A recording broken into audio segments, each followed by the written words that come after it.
Hello everyone and welcome to the channel. If you're trying to log into Gmail and the verification code never shows up, here's exactly how to fix it step by step. So first off, make sure that your phone has proper signal if you're expecting an SMS code.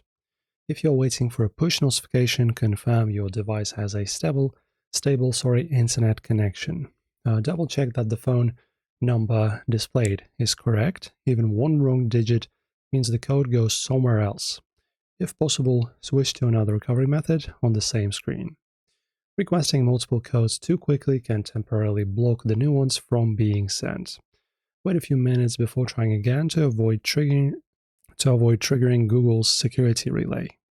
Then, if you selected email verification instead of SMS, check your spam or junk folder. So you go here, then you uncover these, and then you go to spam, or if you have junk, you can also choose junk.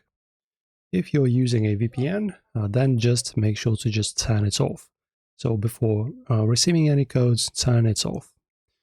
And if still they don't arrive, go to Google's official account recovery page and follow the identity verification steps. And that's how you save yourself from this error, and that's how you solve it. If this video helped you out, guys, don't forget to like and subscribe. Thank you for watching.